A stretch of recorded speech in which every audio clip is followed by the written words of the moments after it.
Hey guys, this is Malinki. Welcome back to my channel, Voice of Malinki. Today we will talk about locomotion of leech. And if you are new in my channel, please subscribe my channel. And if you like my video, please do like, comment and share my video. So basically, leech has two types of locomotion, crawling and swimming. Crawling is also known as looping or creeping. So first we will see how do they crawl. Okay. So this is the first picture. Here this is the leech, and here this is the posterior end. This is the anterior end. So posterior sucker is present here, anterior sucker is present here, and it has two types of body muscle. This is the circular muscle, and this one is the circular muscle, and this is the longitudinal muscle. Okay. Now we'll see how do they move.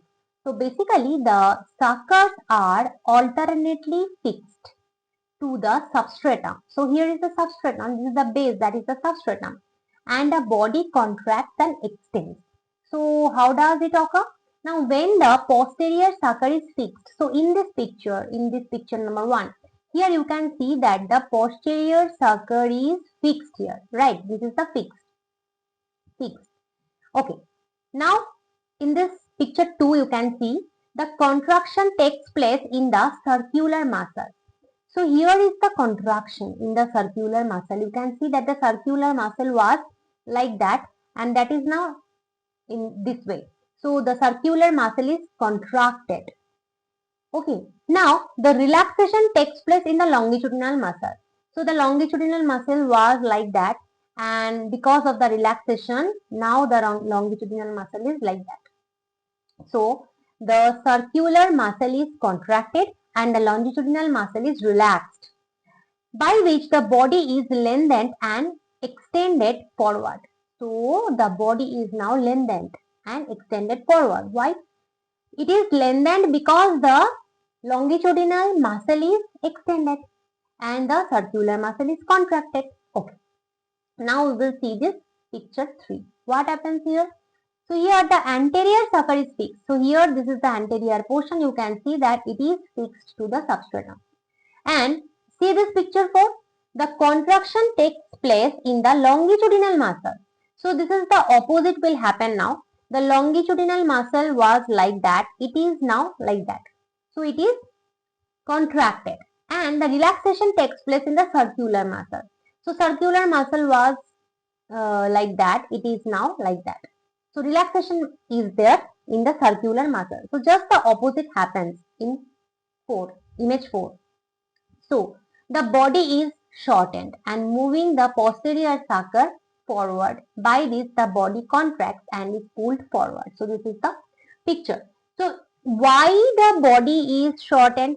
Because the longitudinal muscle is contracted and the circular muscle is relaxed. That's why the body is now in this way. And see this image 5. So this is the image 5. This is just the process is getting repeated over here. So this is the alternate way. First, the circular muscle is contracted, the longitudinal muscle is relaxed, and then the circular muscle is relaxed and the longitudinal muscle is contracted. So in this way, the crawling happens. And then this is the swimming. So leeches swim by generating a series of undulations that travel from head towards the tail. Undulation is the wave. They will form the wave like that. So if this is the head,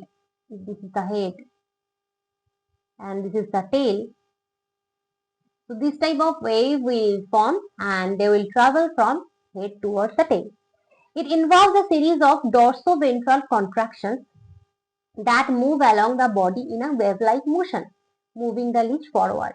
So dorsoventral contraction means contraction occurs in the dorsal side, that is, it is in the back side, and it is in the ventral side, that means in the front side. In both sides the contraction occurs, and due to the contraction this wave will form and that moves the leech forward. And this movement is generated by the alternating contraction of dorsal and ventral longitudinal muscles. So longitudinal muscles are there in dorsal part as well as in the ventral part. So this is the alternating contraction. That means the dorsal part muscles will be contracted first and ventral parts muscle will not be contracted at that time. And in next step, the dorsal muscles will be relaxed and the ventral muscles will be contracted. In this way, the swimming movement occurs. So this is all about today's lecture. I hope you liked the lecture. Thank you for watching my video.